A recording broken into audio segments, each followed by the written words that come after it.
Bonjour à toutes et à tous et bienvenue dans Fleur d'avocat. Je suis Lila Louise Maréchaux et dans ce podcast, je vais à la rencontre des avocats bien dans leur robe. J'espère que vous avez passé de joyeuses fêtes de Noël, que vous êtes repus et que vous avez bien bu. Pas trop, mais bien. Il se trouve que j'ai passé les fêtes de Noël à Marseille et j'en ai profité pour prendre un verre avec Marie Duhaut et Margot Frisk, qui sont les invitées marseillaises du podcast. Je n'ai plus en tête les numéros de leurs interviews, mais en tout cas, ça m'a fait très plaisir de les revoir autour d'un verre. Marie est toujours très heureuse chez Carlini en collaboration et elle est en pleine levée de fonds pour Entre Confrères. Je pense que si vous allez voir sur le site d'Entre Confrères, vous devriez trouver des informations si ça vous intéresse de participer. Et Margot va bien aussi, elle quitte UGGC pour aller chez PwC parce qu'elle avait envie de plus de corporate et d'une pratique plus internationale. Donc on est toujours dans des avocates épanouies, du changement pour toutes les deux. Figurez-vous que j'étais censée faire une autre interview à Marseille juste avant les fêtes et en fait avec les grèves de train, tout ça, ça ne s'est pas fait. Je suis arrivée à Marseille plus tard que prévu et donc l'interview a sauté. Mais par chance, mon invité sera à Paris le 27, c'est-à-dire demain. Et donc on va pouvoir faire cette interview et ça ne modifie pas mon programme de diffusion et ça me met en joie. Aujourd'hui, mon invité est maître Mathieu Juglar. Mathieu est avocat au barreau de Paris depuis 2011. Il est également ancien secrétaire de la conférence et il exerce en droit pénal, en droit des contrats et en droit de la propriété industrielle principalement, à son compte, mais plus pour longtemps puisque le 1er janvier 2020 commence son association avec 2 confrères. On a un petit peu parlé de ce changement sur le point de se faire. Donc voilà, et c'est Stéphane Baller, maître Stéphane Baller, qui m'a recommandé d'interviewer Mathieu. C'est une chouette interview, on entend, je sais plus si on entend le chien de Mathieu, Groove, ou pas, mais en tout cas, Groove était présent à nos pieds. Il ronflait royalement pendant cette interview, contrairement donc à Mathieu et moi qui étions en pleine discussion. Je vous remercie pour cette année passée ensemble dans vos oreilles. Ça m'a fait très plaisir de faire ces 51 interviews, puis tout le reste qu'a apporté Fleur d'avocat.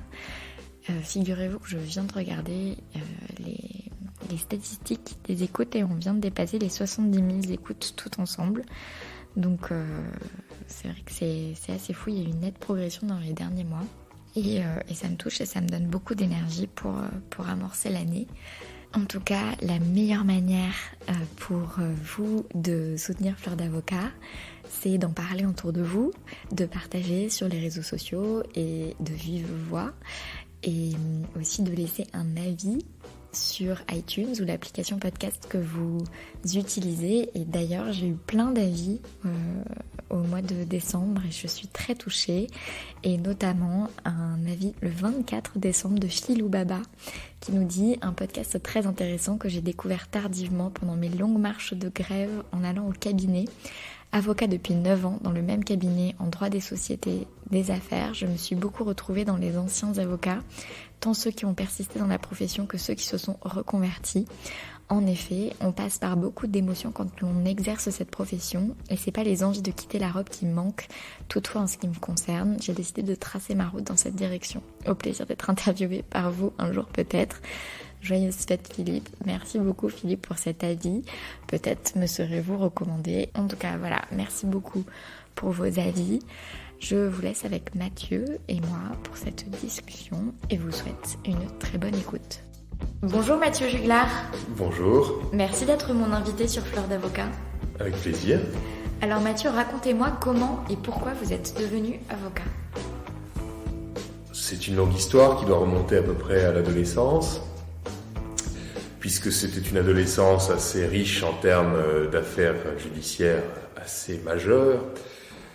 Je pense évidemment à toutes les affaires criminelles de l'époque, les affaires de la Josassine empoisonnée, les affaires Papon,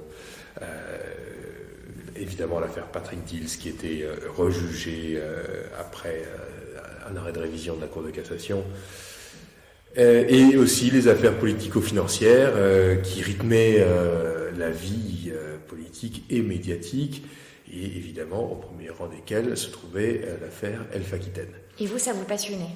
Et moi, ça me passionnait, j'écoutais beaucoup tous ces comptes rendus à la radio, je les lisais aussi dans la presse, puisqu'on arrivait avec la presse internet. Donc il y avait une véritable actualité qui était très intéressante à cette époque et que je dévorais avec un certain plaisir.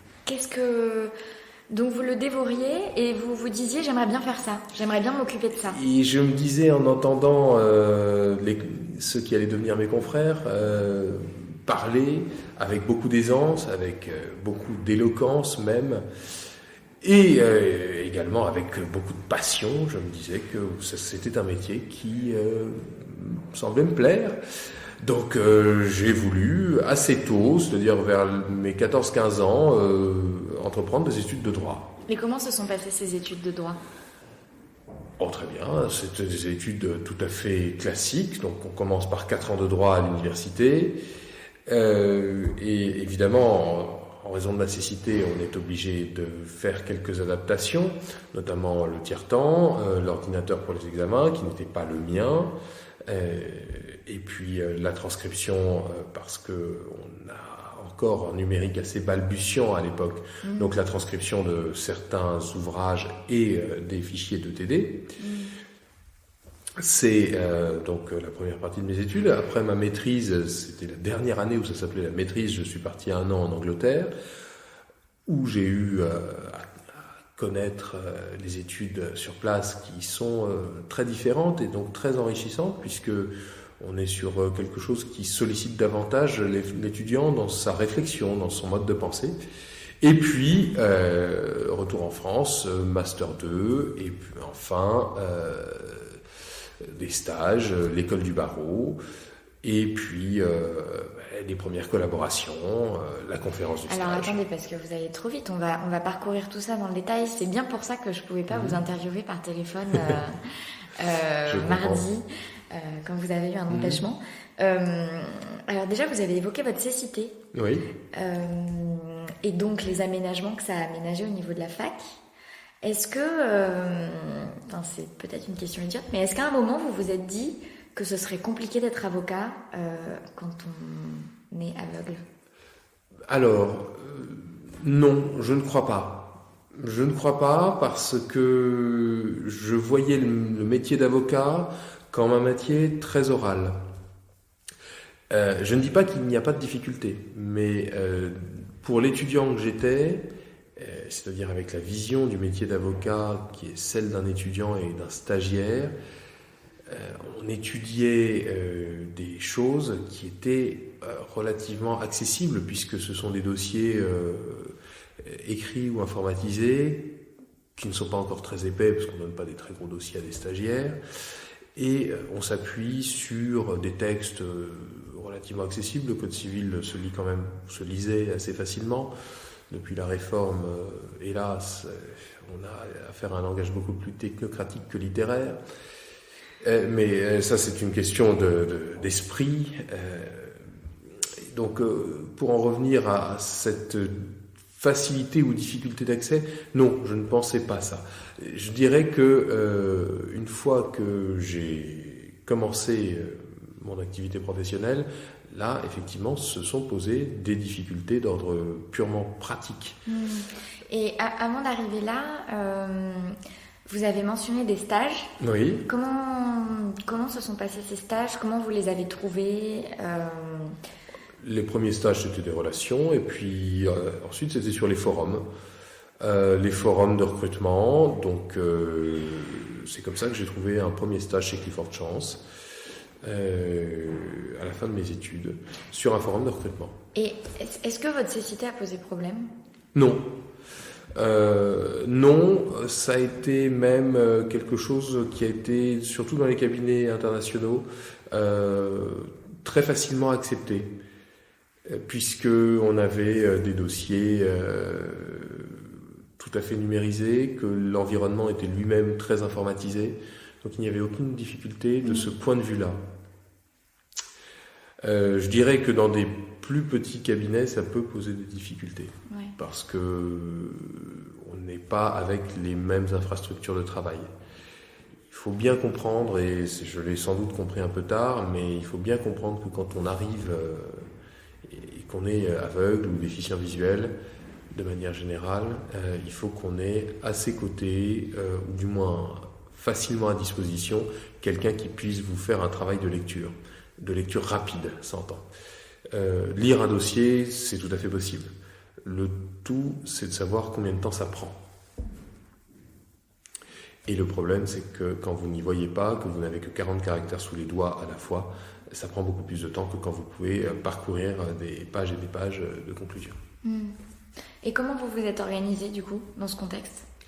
Eh bien... Parce que là, déjà, ne serait-ce qu'en tant qu'étudiant et au niveau de stagiaire, parce que là, maintenant, vous avez votre stagiaire et je suppose que c'est une des personnes qui vous aide dans ce travail de lecture, etc. Mais à ce stade-là, il n'y a pas encore... vous aviez potentiellement pas encore...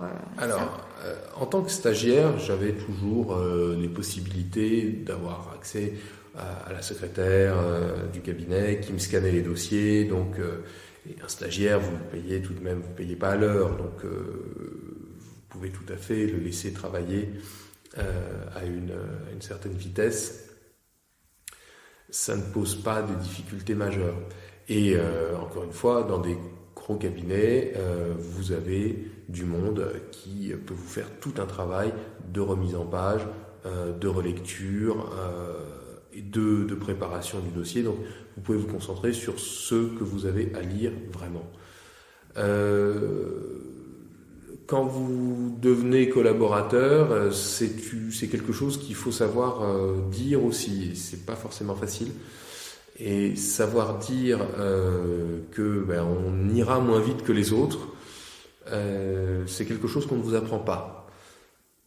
Et c'est assez dommage parce que on vous explique à la fac que vous avez le tiers-temps, que tout va bien, que vous pouvez vous débrouiller, voilà, et qu'on est prêt à faire des concessions. Oui, mais voilà, dans un cabinet d'avocats, les délais ils sont pas augmentés par le tiers-temps.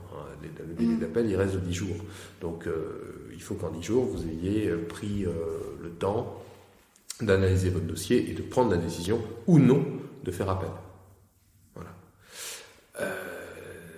Pour l'instant, moi je pense que c'est une question qui se pose encore assez mal pour des jeunes avocats déficients visuels ou handicapés en général.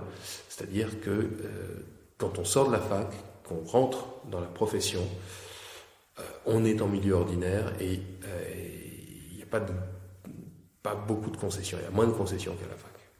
Et vous, est-ce que vous avez appris sur le tas à demander, à dire ?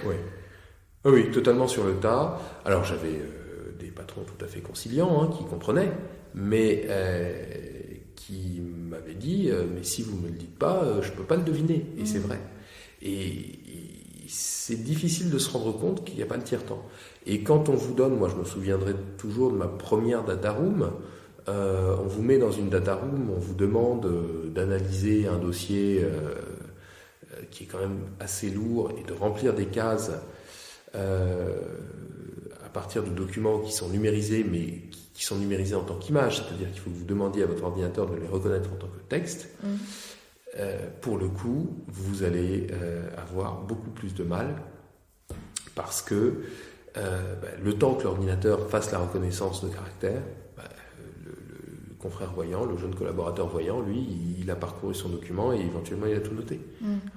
Quand vous devez lire un contrat à toute vitesse ou chercher telle clause dans un contrat, vous n'avez pas forcément la possibilité d'aller aussi vite qu'un voyant.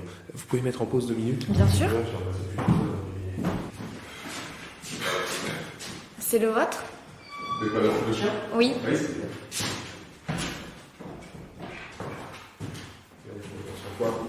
Comment ? Il va aller se mettre dans son coin. Mais oui, mais il peut même rester là avec nous. Ah, mais il ronfle. Oui, t'es un beau chien. Oui, t'es un gentil chien.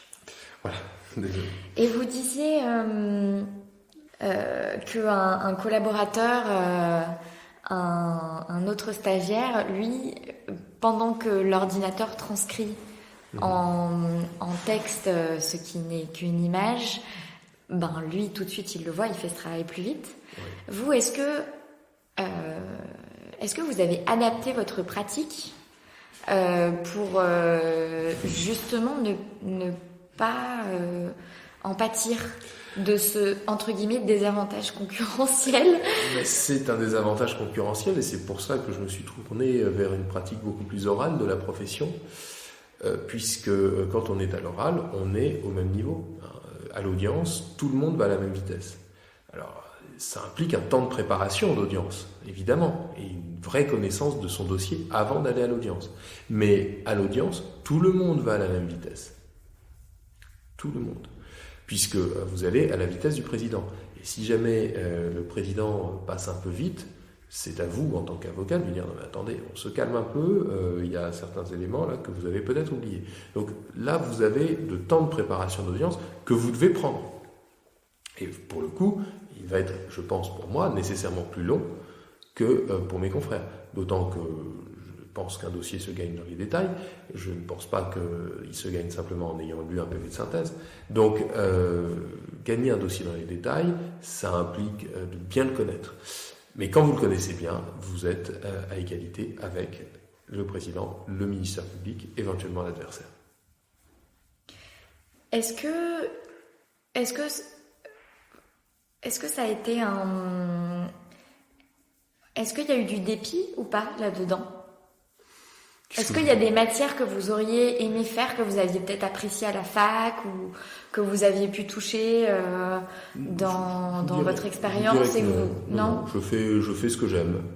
C'est-à-dire que je fais du pénal, je fais de la propriété industrielle, je fais du droit des contrats, voilà. Je fais tout ça et j'aime. Donc non, j'ai pas de dépit dans mon activité. Au contraire, non, je me sens pour le coup très épanoui. Sinon, vous ne seriez pas là. Sinon, je ne serais pas là, effectivement. Alors, on a sauté plein d'étapes, mais oui. C'est intéressant. Donc, vous faites ces études de droit, ça se passe bien, en sachant qu'il y a des difficultés, mais vous les surmontez, vous vous dites pas que c'est impossible de devenir avocat dans votre situation. Et vous passez le barreau, enfin, en tout cas, le CRFPA. Tout à fait. Pareil, là, PPI, stage, comment ça s'est passé ces stages? C'est là que vous êtes allé chez Clifford Chance? Alors non, j'étais chez Clifford Chance avant de passer le CRFPA. C'était un stage un peu en année de césure, stage de 2 mois qui devient au bout de 15 jours un stage de 4 mois et au bout de 4 mois un stage de 7 mois. Et on aurait bien aimé, mais on aurait bien voulu continuer, mais il n'y avait plus de crédit de stage à la fac. Donc, nous nous sommes quittés tellement bons amis que j'y suis revenu. Et nous nous sommes à nouveau quittés tellement bons amis que quelquefois j'ai le plaisir de repasser chez Clifford pour des dossiers ou pour autre chose. Donc nous sommes restés en excellents termes. Non, je dirais qu'après mon CRFPA, ça a été le parcours de l'élève avocat bête et méchant, avec un premier semestre de cours et de stages en alternance chez Alain Auvry. Alors on est en 2009, donc c'est une époque un peu sinistrée au point de vue droit des affaires, le premier semestre 2009. Et puis je pars ensuite 6 mois en Amérique latine, en Colombie. Ah, comment c'était la Colombie? C'était un pays extraordinaire, très intéressant. C'est un pays d'abord qui a une véritable histoire, une véritable culture. Et on compte tout de même un prix Nobel de littérature en la personne de Garcia Marquez, ce qui n'est pas donné à tous les pays du monde. Véritable histoire, véritable culture, un droit qui est très proche du droit civil, et puis qui est marqué par des difficultés politiques tout de même majeures. C'est-à-dire que c'est un pays qui sait ce que c'est que le terrorisme, c'est un pays qui sait ce que c'est que le trafic de stupes, et qui malgré tout est demeuré une démocratie, certainement perfectible comme toute démocratie, mais une démocratie tout de même depuis son indépendance. Et c'est pour tout ça que vous vouliez partir en Colombie? C'était pas que, parce que je connaissais également des Colombiens que j'avais vus durant mon enfance, puisque mon père travaillait avec ce pays, il s'occupait de café, et donc on avait pu rencontrer pas mal de gens qui étaient des gens brillantissimes, qui parlaient parfaitement aussi bien l'espagnol que le français et l'anglais, l'espagnol étant pour la vie quotidienne, le français pour la culture et l'anglais pour les affaires. Donc c'est pour ça que j'étais parti dans ce pays, et puis également pour apprendre bien maîtriser l'espagnol. Et je me suis retrouvé à faire du droit des affaires franco-colombien, c'est-à-dire à importer en Colombie des concepts de droit français, et je pense notamment aux sociétés par action simplifiée, où là c'était une nouveauté en Colombie, puisqu'elle avait été créée 1 an avant, alors qu'en France on avait des SAS depuis 94, si ma mémoire ne me fait pas défaut, donc depuis 15 ans, donc on avait tout de même une pratique judiciaire et même une pratique de la rédaction des statuts qui était extrêmement poussée. Et vous étiez déjà assez à l'aise, parce que là on est en stade de PPI, vous n'êtes pas encore, vous étiez déjà assez à l'aise en droit des affaires et sur, en l'occurrence, la SAS pour faire ça, pour aller en Colombie et importer le concept de la SAS. Importer sa pratique, j'étais parti avec une batterie de manuel. Voilà, moi c'est vrai que et des codes de connexion, à des sites français, ce qui me permettait d'avoir accès à beaucoup de formulaires, ce qui permettait de savoir un petit peu toutes les clauses qu'on mettait.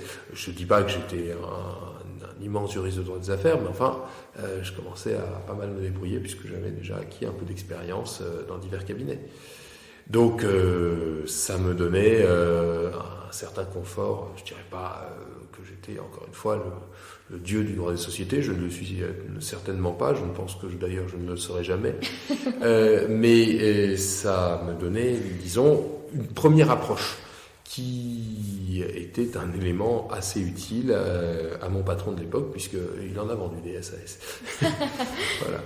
Et donc, au bout de ces 6 mois en Colombie... Et donc, je rentre en France et je vais chez Salance, qui est devenu Dentons depuis.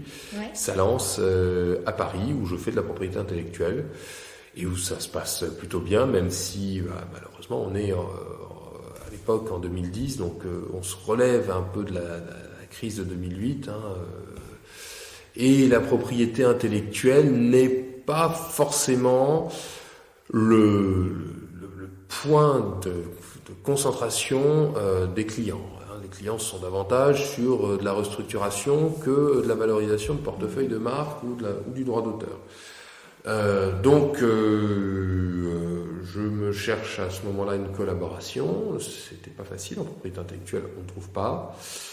Et puis une collaboration, ça implique que vous embauchez quelqu'un pour une durée indéterminée. Donc, quand vous avez face à vous un jeune utile à mon CV, vous avez tout de même quelques difficultés lorsqu'il s'agit d'un handicapé, parce que vous me dites effectivement comment ça marche, comment je vais faire.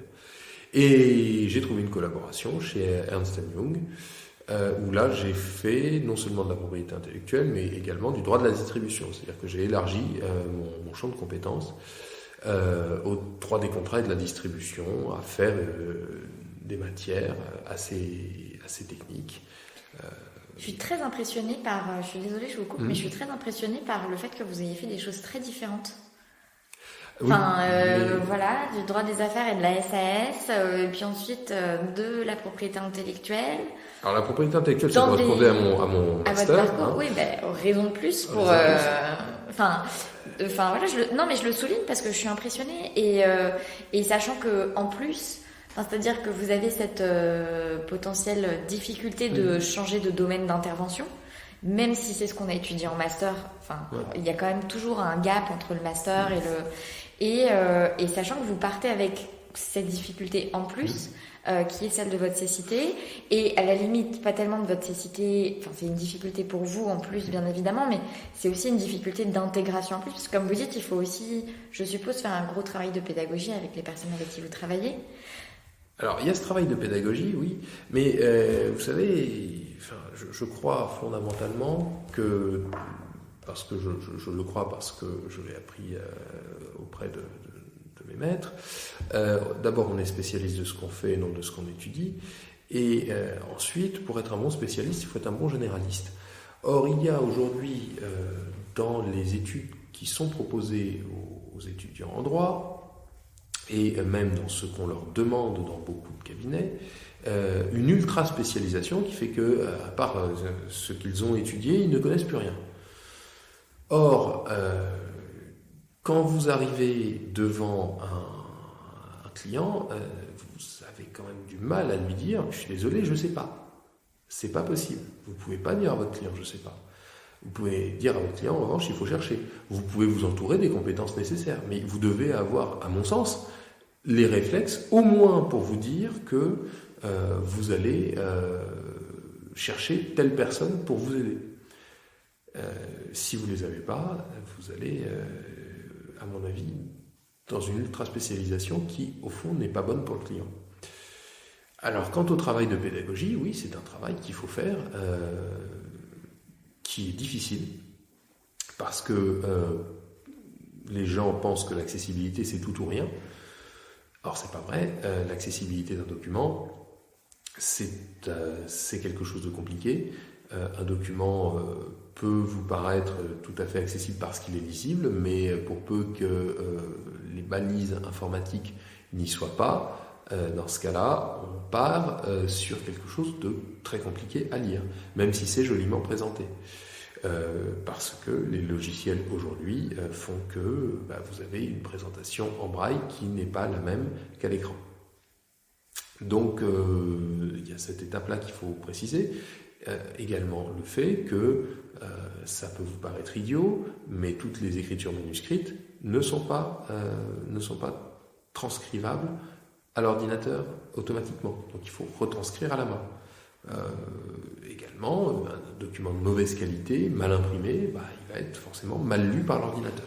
Donc tous ces paramètres-là font que aujourd'hui, on est sur quelque chose qu'il faut prendre le temps d'expliquer et qu'on arrive à expliquer finalement.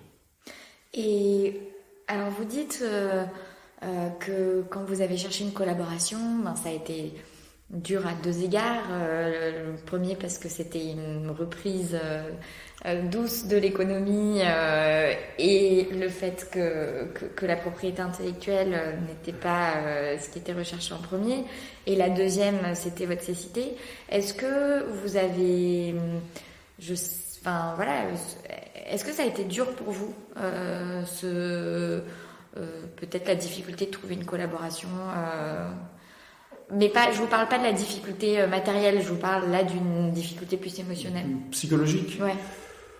Ça fait pas plaisir, hein, c'est sûr, mais j'ai pas non plus mis énormément de temps puisque j'ai eu mon CAPA en septembre-octobre et même si j'avais commencé à chercher, je vous dirais que c'est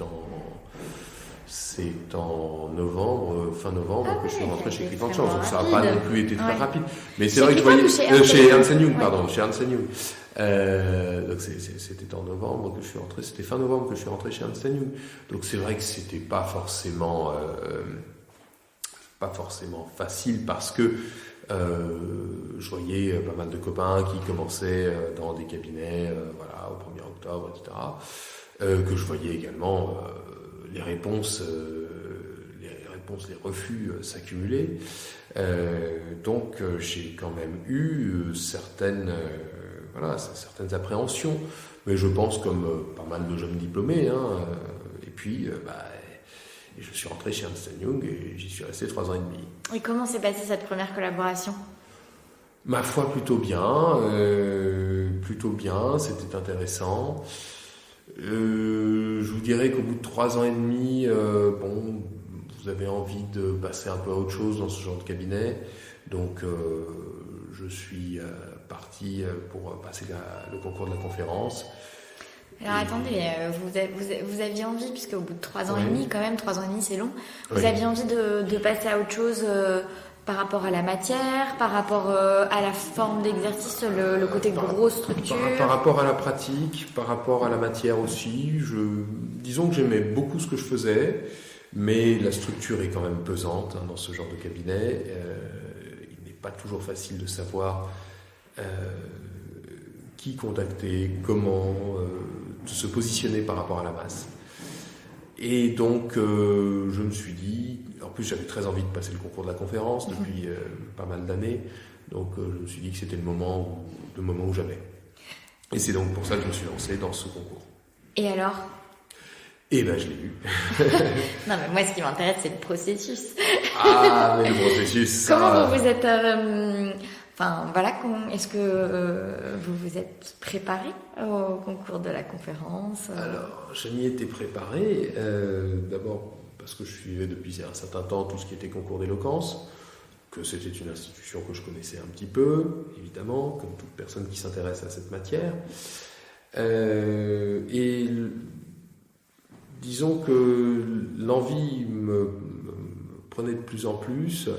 Et puis un jour, j'ai vu un sujet qui me plaisait vraiment bien. C'était quoi ce sujet ? C'était « Faut-il voyager au bout de la nuit ?» qui était donc proposé une séance où François Gibault, biographe de Céline, et également avocat, ancien secrétaire de la conférence, était invité. Et j'ai donc dit qu'à ce moment-là, je tentais le concours de la conférence. Et qu'est-ce qui vous a touché dans ce sujet ? D'abord, cette référence à Céline qui m'obligeait à ne pas en parler. Ensuite, cette idée de voyage au bout de la nuit, ce côté très mystérieux, très suggestif du titre, qui m'a poussé à vouloir le présenter, faire un discours sur ce sujet. Et qu'est-ce que vous avez raconté ? Ah, alors là, si je devais vous refaire tout le discours, ça prendrait un certain temps. Non, ne me refaites pas tout le discours, qu'est-ce que vous avez voulu parler ? De quoi vous avez voulu parler ? C'était un discours c'était totalement métaphorisé. Et mon idée maîtresse étant qu'au bout de la nuit, donc c'était une espèce de méditation plus qu'un discours, mais au bout de la nuit se trouvait cette puissance créatrice qui nous inspire tous. Et c'est donc là que j'ai voulu emmener les secrétaires de la conférence de l'époque, et je crois les y avoir emmenés puisqu'ils m'ont élu au premier tour. Puis vient le deuxième tour, qui lui est un tour de 5 heures, donc là il n'y a pas de filet de sécurité, personne pour vous dire si vous faites un bon discours ou pas, vous y allez. Et là je me retrouve avec un sujet, Paris est-il une fête à l'affirmative ? Paris est-il une fête à l'affirmative ? Un sujet pas facile, surtout à préparer en 5 heures. Bon, ça s'est manifestement bien passé, même si j'étais assez déçu de ce deuxième tour, à titre personnel, parce que je pense que je n'ai pas fait un bon discours ce jour-là. Et le troisième tour, 5 jours. Le corps est-il le tombeau de l'esprit ? À la négative, et j'étais le dernier candidat à passer. Et bon, sujet très philosophique pour le coup, très philosophique et qui me fait conclure sur les mots de Tixier-Vignancourt, les derniers mots de Tixier-Vignancourt pour le général Salan, où il dit que se réalise au bout de la nuit la fragile et difficile unité des vivants. J'avais simplement remplacé au bout de la nuit, qui faisait trop référence à mon premier tour, par à cette clarté sublime. Mais c'est intéressant parce que, alors c'est très extérieur, mais qu'est-ce que vous voyez ? Alors, peu de choses, la lumière, les ombres, aucun détail. Et le clair et l'obscurité. Mais aucun détail vraiment perceptible, enfin visuellement perceptible. Vous diriez que vous êtes dans une sorte de nuit avec des étoiles ? Si je savais ce que ça... Non, alors non, c'est pas une nuit avec lune. Non, c'est une... Non, je dirais que je fais bien la différence entre le jour et la nuit, ne serait-ce que visuellement, mais c'est une perception lumineuse et une perception des formes très très limitée. Ce qui ne m'empêche pas de me diriger avec mon chien ou avec une canne. mais ce qui me pose évidemment des difficultés de lecture. Non, mais pour en revenir à la nuit, est-ce que c'était une question, je me demandais si vous étiez si votre univers est plutôt sombre, votre univers visuel. Oui, l'univers visuel est sans doute assez sombre, tout à fait, même si j'allume la lumière. Ouais, et donc ce sujet, il vous a forcément aussi parlé je pense par que, ça. vous savez, quand vous voyez un sujet, c'est le sujet qui vous appelle, à mon avis, pour tous les secrétaires. Vous ne partez pas sur ce concours sans avoir fait une certaine réflexion sur vous-même. Donc, je suis plutôt, d'avis que et j'ai pris un certain temps avant d'y aller. C'est aussi pour ça, c'est que même si l'envie ne me manquait pas, il y avait des sujets qui ne me portaient pas forcément. Et ce sujet-là, évidemment, il m'a poussé à passer le concours. Et quand même, pour le coup, le 3e tour, le corps est-il le tombeau de l'esprit que vous avez clos avec cette citation qui allait aussi au bout de la nuit, mais pour le coup, ça c'est un tirage au sort. Oui, c'est un tirage au sort. Le 2e et le 3e tour sont des tirages au sort. Et est-ce que, je suis désolée, je vous pose des questions très intimes, mais est-ce que d'une certaine manière, votre cécité vous a-t-elle jamais fait évoquer une sorte de tombeau? Enfin, Non, jamais. Jamais. De par le caractère sombre, bien évidemment. De par le caractère sombre, non. Même si je me suis un peu moqué de moi-même et de ma cécité au début de mon discours de 3e tour. Mais non, ça ne m'a jamais évoqué une sorte de tombeau, ou même quelque chose une prison ou quelque chose de sombre. Non, c'est un état des choses. Je vis avec. Si ça s'améliore, ma foi, tant mieux, on verra bien. Mais pour l'instant, je reste sur quelque chose de quotidien, c'est-à-dire que j'y pense même pas. Donc du coup, ce 3e sujet vous a pas, pour le coup, n'a pas eu cette résonance personnelle que le premier a pu avoir. Non, pas du tout. C'est vrai que le premier a eu une résonance personnelle aussi de par mes lectures, parce que Céline, évidemment, le bout de la nuit, ça vous pose question. Ben non, mais vous faites une transition parfaite. J'allais vous demander, parce que voilà, vous avez tout de suite, bien évidemment, sauté sur Céline, mais quand vous avez parlé de la Colombie, vous avez parlé de Gabriel Garcia Marquez et des 100 ans de solitude. Enfin, vous n'avez pas évoqué les 100 ans de solitude, mais de manière indirecte en parlant du prix Nobel. Ça m'amène à vous demander votre rapport à la littérature et comment ça vous porte. Alors là, vous interrogez un 7e secrétaire de la conférence, c'est-à-dire normalement le lettré de la bande. Je crois que la littérature est quelque chose d'essentiel pour un avocat. Parce que c'est au fond la meilleure étude psychologique, je dirais même anthropologique, qui soit. On a tellement écrit sur tant de personnages de romans, on s'est tellement penché sur leurs sentiments, leurs actions, que vous apprenez beaucoup en lisant la bonne littérature, et vous apprenez même tellement que quelquefois quand vous lisez des dossiers, vous avez l'impression de lire, pour certains, un roman de Mauriac, pour d'autres un roman de Simenon, quelquefois une œuvre majeure d'une antiquité grecque. Le procès a toujours une résonance tragédienne et tragique. Donc le rapport à la littérature, de manière générale, il est assez ambivalent, parce que j'aimais bien lire quand j'étais jeune. Et d'un autre côté, j'avais aussi toutes les préventions qu'ont les jeunes et les adolescents face aux classiques, puisque je me suis quelquefois retrouvé avec des bouquins de Camus qui me tombaient des mains. Manifestement, vous êtes quand même un amateur de classiques. Ah oui, parce que c'était aussi une partie de mon éducation. Mais je me suis plongé, oui, dans certains bons bouquins. Il y en a certains que j'ai vraiment pas pu terminer. C'est-à-dire que moi, La peste de Camus, j'ai vraiment dû lâcher. La peste à 14 ans, c'est compliqué. Oui, je suis d'accord avec vous. Même un peu plus tard, je crois que je l'ai commencé à 20 ans et ça m'a pas... Voilà. Et c'est amusant ce que vous dites sur la littérature parce que, enfin, c'est pas amusant, mais moi, on me dit souvent que je suis très empathique. Et je pense que j'ai appris l'empathie d'abord par les romans parce que j'ai beaucoup, je lisais beaucoup, je lis encore beaucoup, mais moins que quand j'étais adolescente quand même, et toute jeune adulte.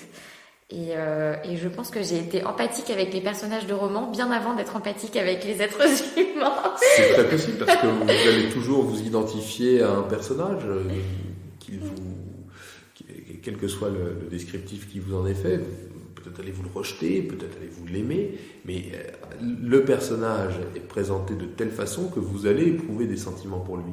Alors que l'être humain, vous pouvez le croiser dans la rue sans lui dire bonjour. Le personnage de roman, il vous est imposé. Vous pouvez toujours lâcher le vous le choisissez quand même. Vous choisissez le bouquin. Mais disons que vous faites cet acte de curiosité tout de suite avec le roman que vous ne faites pas dans de grands cas. Bref. Et vous avez tout de suite fait le lien entre littérature et l'avocature et l'exercice de la profession d'avocat. Est-ce que vous avez un dossier qui serait un dossier de roman ? Ah oui, bien sûr. Et plus d'un. Oui. Je pense à un dossier qui a été un de mes premiers dossiers de conférence d'un homme poursuivi pour trafic de stupéfiants et qui avait fait cela pour financer une double vie. Et une vraie double vie. Et c'était une double vie de roman. Avec chaque femme se croyant la seule. C'était un vrai dossier de roman, celui-là. C'était un vrai dossier de roman, mais qui s'est terminé aux assises. Un autre dossier de roman, vous savez, chaque dossier pourrait être presque un roman, oui, puisque chaque dossier est une image, est une histoire. Mais un autre dossier, je dirais presque un dossier tragique, c'était un dossier de viol, où l'accusé a fini par être acquitté. J'étais en défense en première instance, mais malheureusement, je n'avais pas obtenu acquittement. Et derrière, il a été acquitté. Et je l'ai revu, d'ailleurs. Et dossier tragique parce que c'était vraiment un dossier bâti sur un mensonge dès le départ. Mais un mensonge auquel beaucoup de monde a cru. Donc, dossier très, très dur. De ce point de vue-là. Un autre dossier qui pourrait être un mauvais roman. Un mauvais roman, en l'occurrence. Un mauvais roman, un roman très triste et qui se termine très mal. C'était un dossier de départ en Syrie, en tentative de départ en 2014, qui a été... qui a, Dieu merci, échoué pour celui qui est devenu mon client. Et ce qui était terrible dans ce dossier, c'était de voir à quel point on s'acharnait à essayer de démontrer que mon client était ce qu'il n'est pas. C'est-à-dire quelqu'un en contact avec des fous furieux perpétuellement. Alors que certes, il avait des convictions radicales de post-adolescent.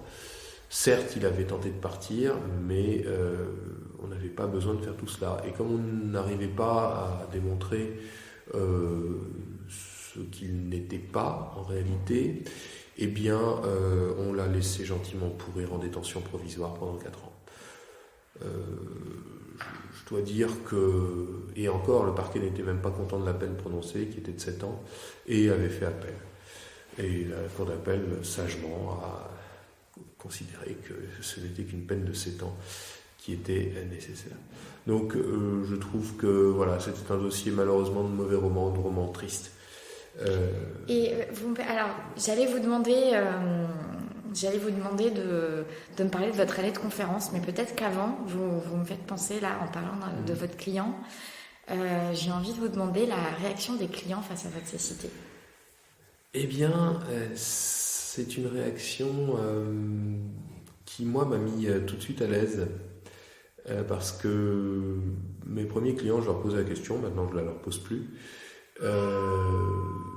Disons que la réaction était assez compliquée au départ, du moins à mon sentiment, parce que j'étais commis d'office, souvent, quand j'étais secrétaire de la conférence.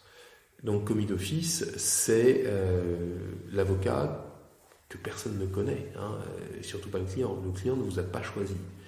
Et vous allez devoir instaurer ce lien de confiance. Et quelque part, c'est ce qui m'a permis de surmonter totalement le handicap.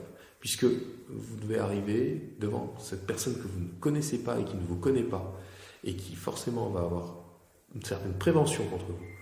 Vous devez arriver et que la confiance s'instaure. Et comment vous avez fait ?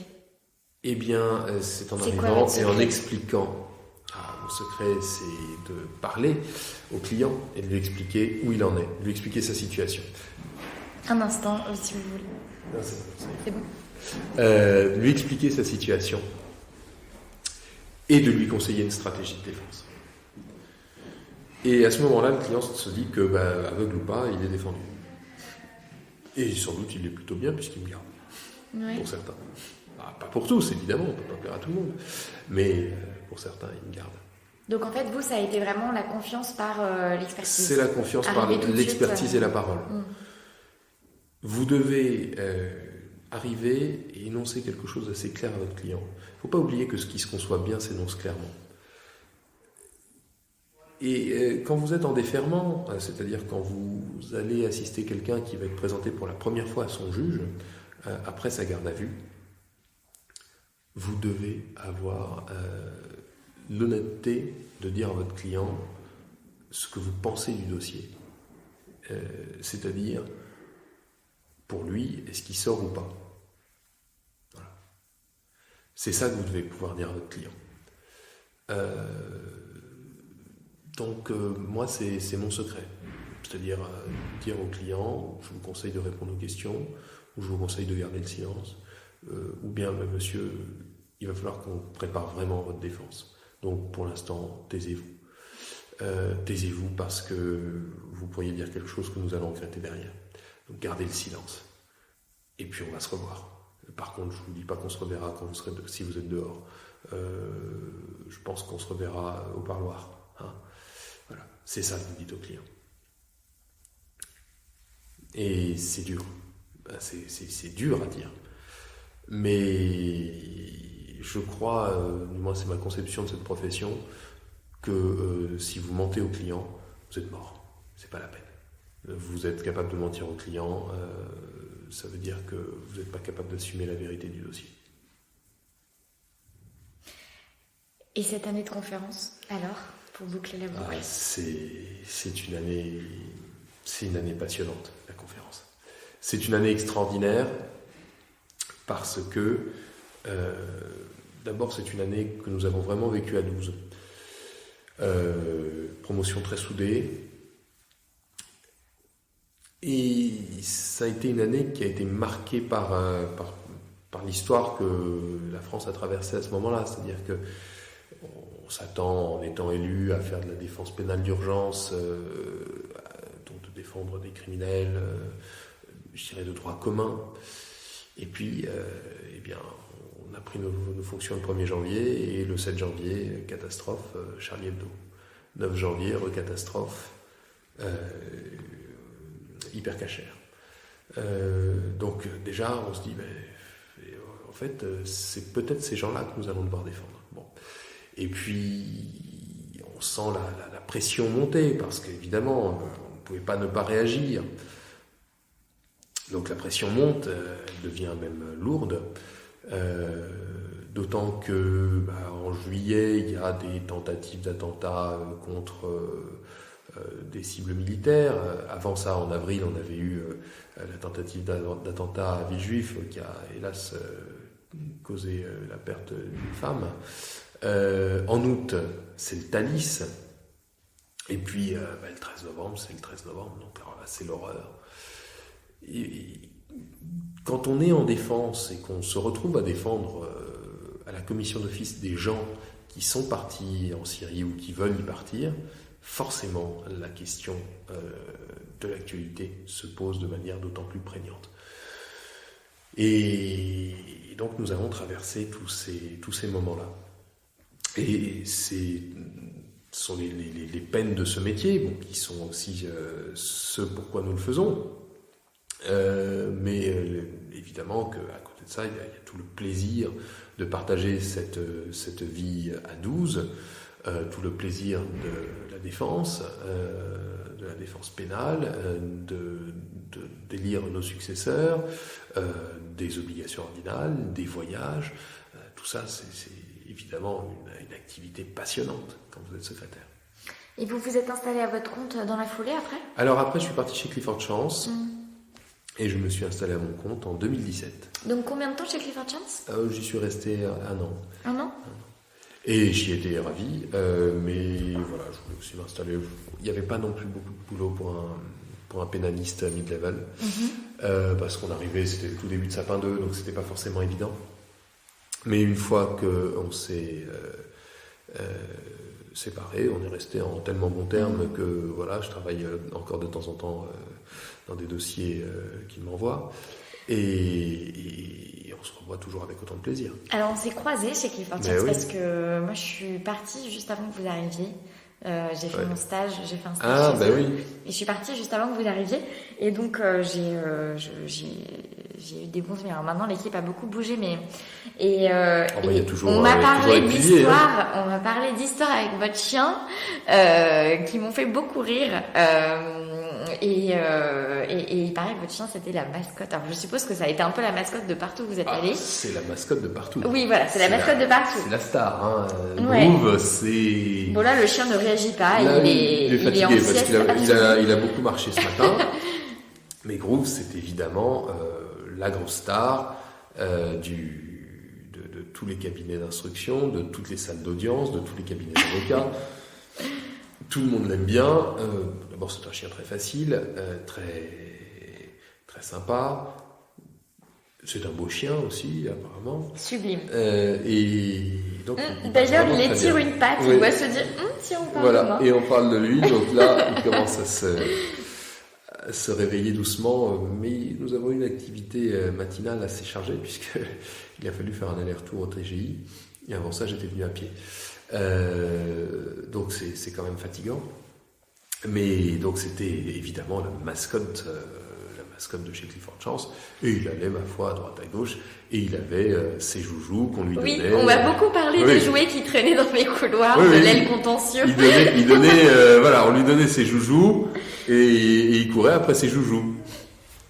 Donc c'était un phénomène. Hein, ça vous est arrivé de ne pas retrouver votre chien à un moment où vous en aviez besoin ? Quelquefois, oui, j'ai dû aller le chercher dans certains bureaux.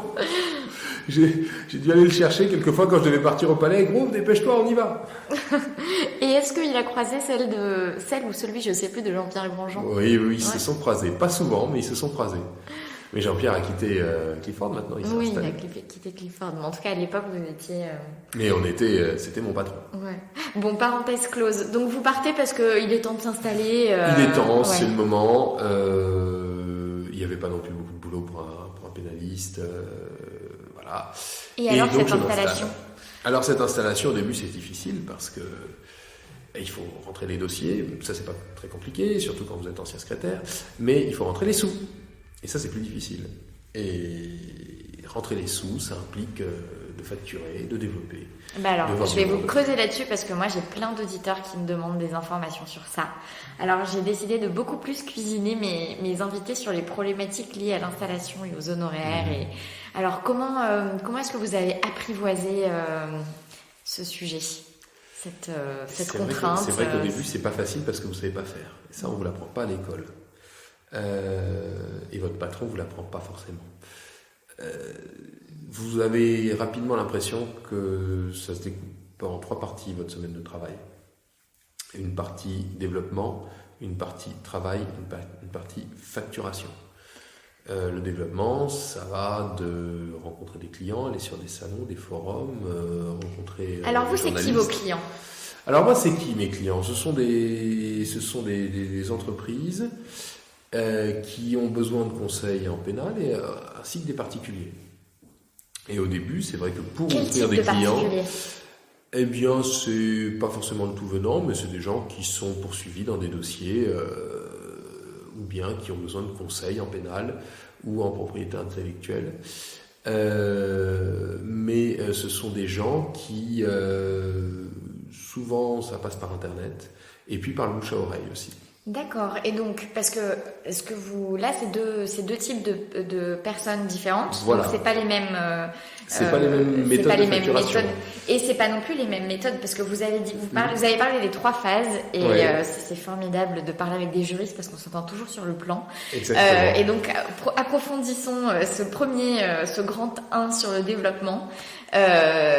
Puisque ce n'est pas les mêmes clients, ce n'est pas les mêmes manières de développer. Alors, effectivement, quand vous développez des particuliers, vous allez plutôt vous orienter vers des plateformes Internet.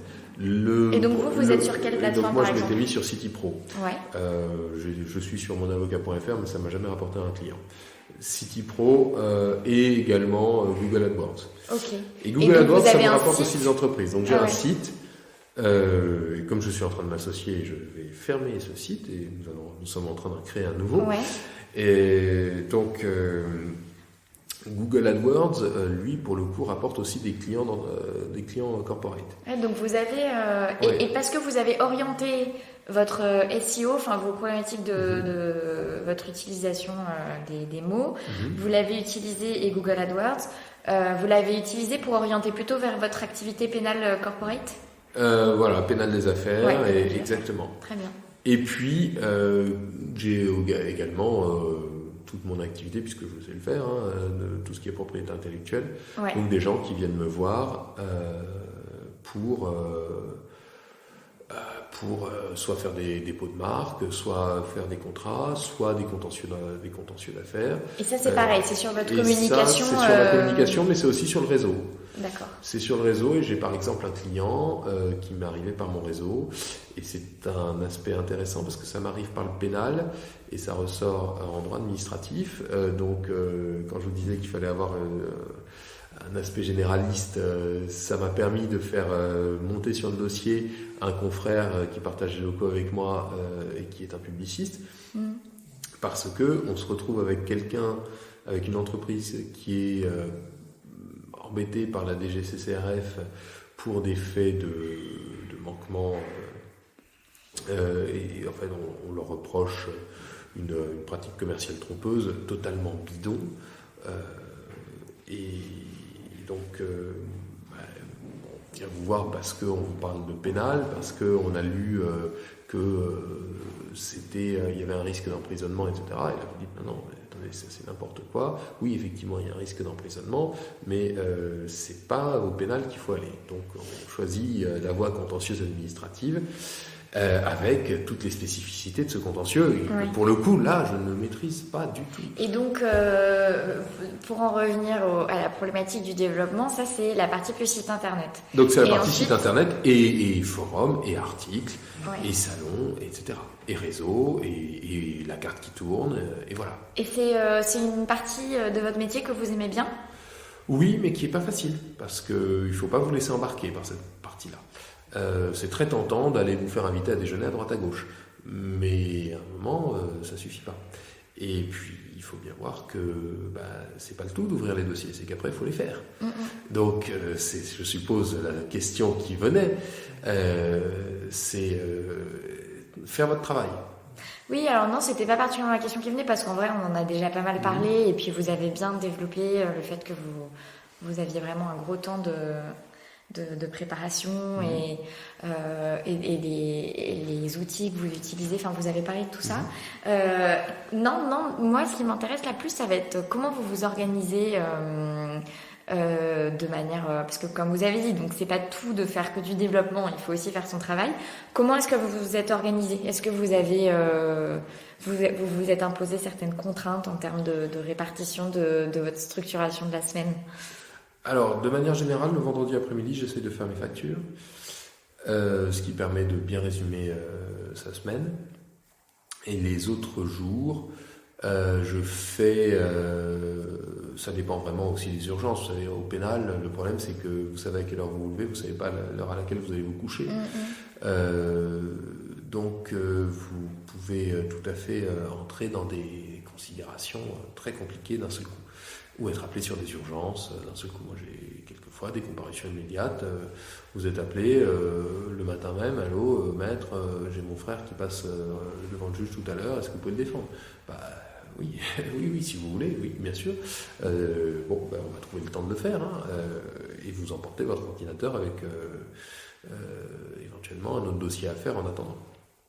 Donc, c'est une structuration de la semaine très mobile, hein, très très mobile. Voilà.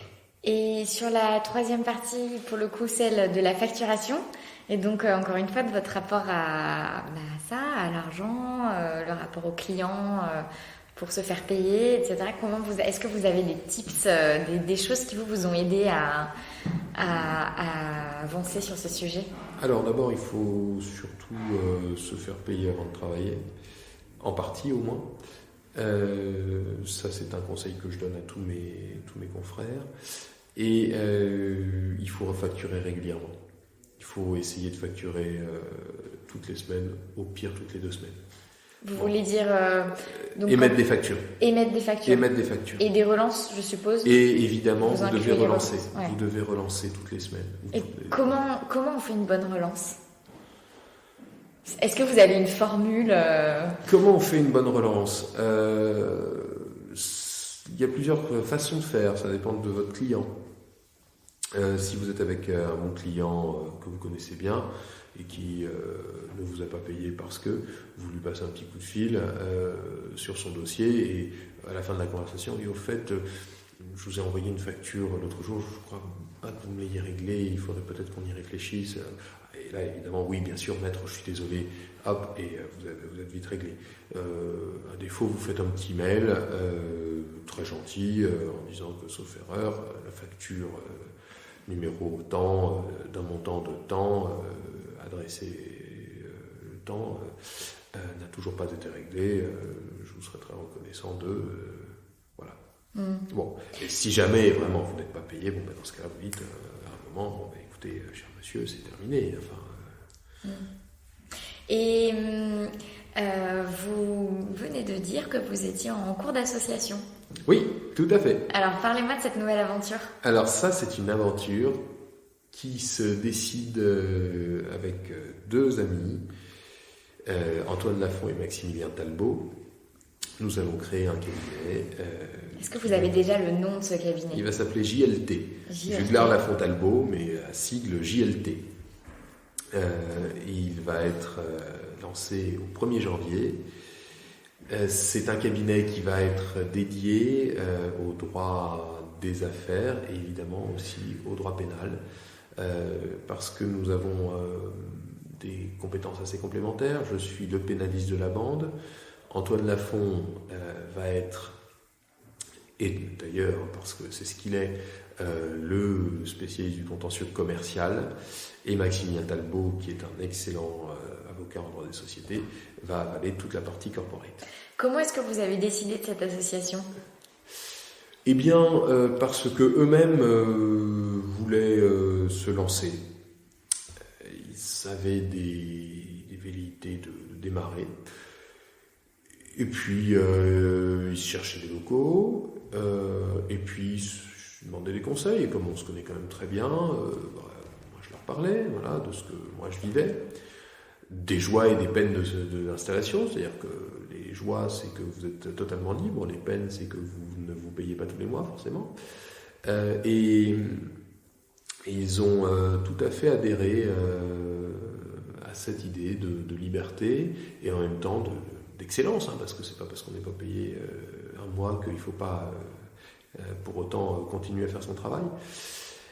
Et donc, de fil en aiguille, on en est venu à décider de se mettre ensemble, à 3, de faire ce partage d'expérience, ce partage de clientèle, ce travail aussi de proposer, pas un full service, mais quelque chose d'assez complémentaire à la clientèle.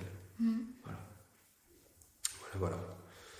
Donc aujourd'hui, entre le droit des sociétés qui est nécessaire pour vous organiser, le contentieux commercial qui est nécessaire pour vous protéger contre vos clients indélicats ou vos fournisseurs peu scrupuleux, et le droit pénal qui est en train de devenir un droit presque préventif, et qui n'est plus qui est toujours un droit répressif, mais qui acquiert un volet préventif, un volet d'analyse de risque, que vous apprenez aussi beaucoup quand vous êtes dans un cabinet d'audit comme Ernst & Young, eh bien, avec tout ça, ça nous a poussé à nous installer.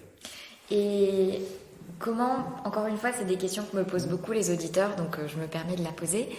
Comment est-ce que vous avez pensé votre répartition des bénéfices ?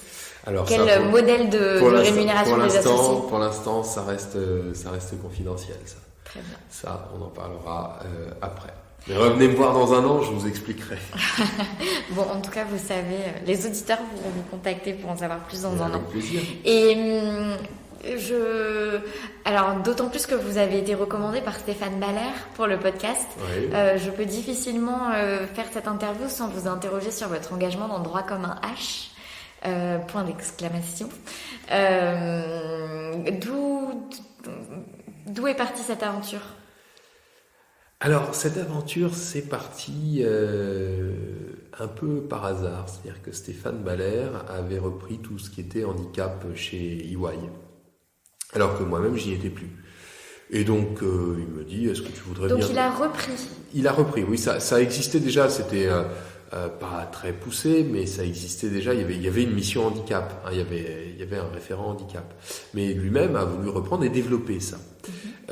Pour des raisons qu'il a certainement dû vous expliquer. C'est-à-dire qu'il avait une étudiante coréenne à qui il voulait proposer un stage, ou même une collaboration. Et il se trouve que cette étudiante, entre-temps, a fini tétraplégique. Et ne pouvant rien lui proposer, il a été assez dégoûté de perdre un talent. Ne pouvant rien lui proposer parce qu'il n'avait rien. Il n'avait pas les infrastructures. Donc il était assez dégoûté de perdre un talent. Ce qui l'a conduit à s'impliquer d'abord dans quelque chose au sein d'Ernst & Young. Qui était même pas un collectif, hein. Au début c'est Ernst & Young qui invite des étudiants en situation de handicap, et qui se pose quelques questions. Et donc il me demande de venir un peu parler de tout ça. Je dis que bien évidemment oui, je ne vais pas dire non à Ernst & Young, chez qui j'ai fait mes premières armes et chez qui ça s'est quand même pas mal passé. Donc je viens. Et voilà que nous continuons notre petit bonhomme de chemin. Il crée un collectif, et c'est lui qui trouve le nom droit comme un H. Il crée un collectif, et le collectif s'est transformé en association dont il m'a proposé la présidence, et ce que j'ai accepté. Et c'est une association qui a pour ambition de répondre aux besoins des cabinets, des entreprises et des étudiants. C'est-à-dire qu'on essaye d'être à la croisée des chemins. Il ne s'agit pas de revendiquer ou quoi que ce soit, il s'agit de dire qu'aujourd'hui, il y a des talents qui ne sont pas des personnes totalement valides. Bon, et dont acte. Hein, et qu'est-ce que vous préférez ? Avoir un bon... mais qui a éventuellement un handicap plus ou moins lourd, ou avoir quelqu'un de bien aseptisé, bien dans la norme, mais qui sera tellement aseptisé et tellement dans la norme que peut-être au bout de 5 ans vous en aurez fait le tour et qu'il ne voudra pas trop sortir des normes. Il faut voir aussi que quand on fait des études en étant handicapé, on doit apprendre à évoluer, à s'adapter. Et ça c'est essentiel pour un conseil juridique. Et même pour un défenseur, vous devez vous adapter, vous devez être toujours à l'écoute. Et c'est ça ce que nous apporte le handicap quelque part, c'est cette faculté d'adaptation. Donc aujourd'hui, moi je pense qu'on a vraiment quelque chose à apporter à nos cabinets en recrutant des jeunes en situation de handicap. Et comment ça se passe ? Quelle est la réponse ? La réponse... Les cabinets sont assez intéressés par l'idée, même si je pense qu'il y a encore beaucoup de travail. parce que c'est long, c'est dur. C'est un métier très, très difficile d'expliquer le handicap et que finalement le handicap peut être pallié par des compensations, des aides techniques. On est quelquefois dans deux mondes différents. Le handicap visuel notamment vous paraît, vous avez utilisé tout à l'heure le terme de tombeau, c'est quelque chose qui rebute et c'est normal. C'est pour ça qu'on a ce travail de pédagogie à faire. Mais une fois qu'on aura fait ce travail-là, je pense que la société aussi va nous aider à le faire. Nous aurons, à mon avis, de très très bons résultats. Et vous, parce que vous avez dit, une personne qui est en situation de handicap, c'est aussi une personne qui développe d'autres choses. Je ne sais plus les mots exacts que vous avez. Qui s'adapte. Qui s'adapte, oui, mais au-delà de l'adaptation, vous, parce que vous avez parlé, voilà, il sera moins aseptisé, on en aura peut-être moins fait le tour rapidement. Exactement. Vous avez peut-être utilisé une expression où je l'ai rêvé. En tout cas, moi, ce que j'entends derrière ça, c'est qu'il y a un truc un peu spécial qui se fait. Vous, qu'est-ce que vous avez l'impression que c'est quoi votre truc un peu spécial? En fait, vous devez avoir une volonté de faire. Pour vous, c'est tellement facile de baisser les bras et de se dire qu'on va toucher 1 500 € par mois net d'impôts. C'est très facile à faire. Et il y en a qui le font. Et ça, c'est terrible. Parce que vous êtes prêt à abandonner toute dignité pour une somme assez modeste, mais qui permet tout de même de vivre. Donc, je crois qu'aujourd'hui, il faut avoir une espèce de volonté, de ténacité face au handicap, pour parvenir là où personnellement je suis parvenu, c'est-à-dire à traverser des difficultés inhérentes au handicap et inhérentes aux études aussi, parce que tout le monde n'a pas un master 2 de droit, c'est pas quelque chose de très facile, même si c'est pas non plus le diplôme le plus exigeant qui soit. Mais traverser tout cela, c'est un travail de longue haleine et il faut y arriver, et donc c'est ça que nous apportons. Et alors vous avez parlé de là où vous êtes aujourd'hui. Vous avez dit que vous étiez un avocat très épanoui. Oui. Quelle est votre source d'inspiration aujourd'hui? Est-ce que vous avez une source d'inspiration? Alors d'abord, j'aime beaucoup mon métier, j'aime beaucoup cette profession.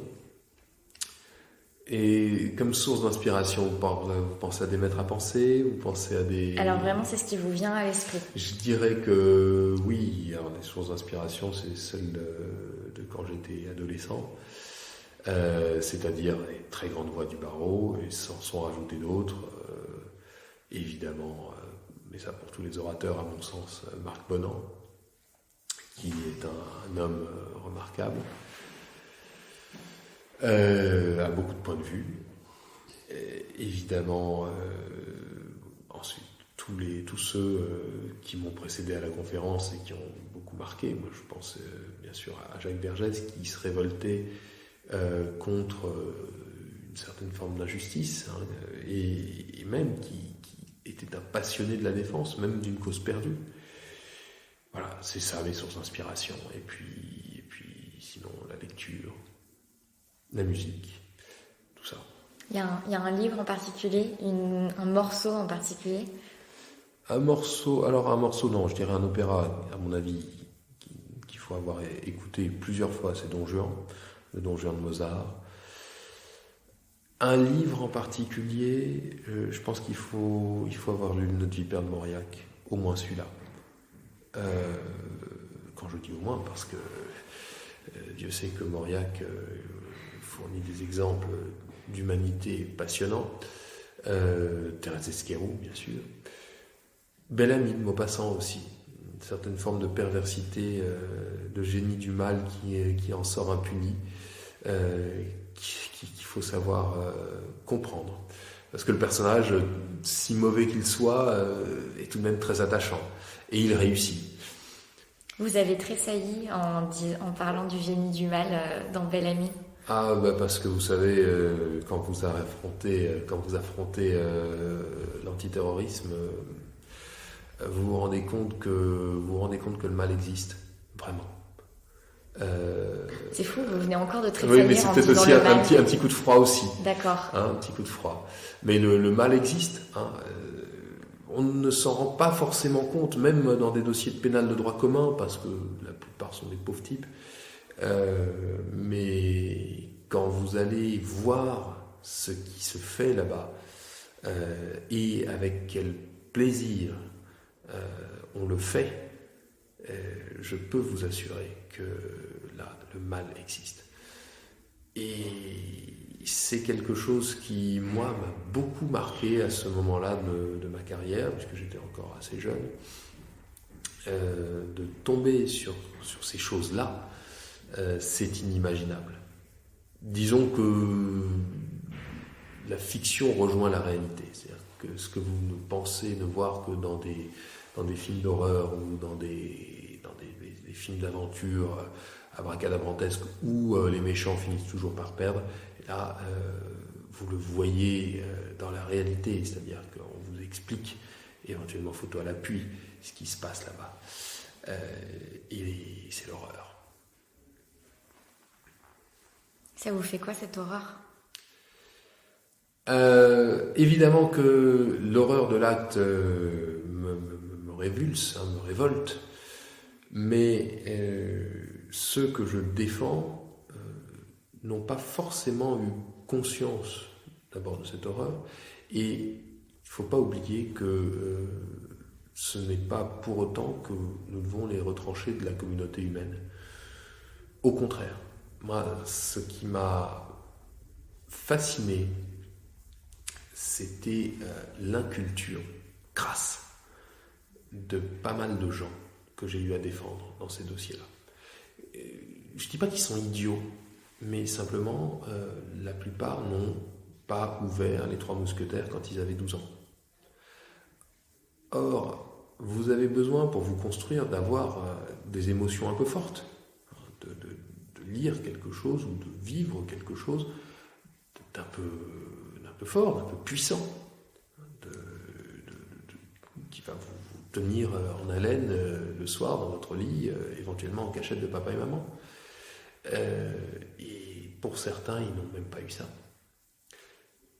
Quand vous leur demandez ce qu'ils ont lu, s'ils ont lu Pif Gadget, c'est le bout du monde. Et c'est dramatique. Alors après, ils vous disent qu'ils sont fascinés par tout ce qui se passe en Syrie, l'injustice, etc. Et c'est vrai que c'est un pays très compliqué et que Bachar el-Assad n'est certainement pas le premier parmi les prix de vertu ou parmi les prix de démocratie. Certainement pas. Même, il doit être un des pires dictateurs qui soit. Encore qu'il a fait certainement moins de morts que d'autres. Mais on comprend que l'injustice révolte. Mais la tempérance que doit vous donner une approche cultivée de l'actualité, ces gens-là ne l'ont pas. Et donc vous avez envie de les défendre. Et c'est pour ça que j'ai envie de les défendre. Et quelle est votre dernière joie ? Ma dernière joie, ça a été de voir la petite fille d'un confrère qui a à peine un mois et que j'ai vu dimanche dernier. Je crois que c'était ma dernière joie. Et qu'est-ce que vous portez sous votre robe ? Un costume. Merci beaucoup, Mathieu. De rien. À mon groove.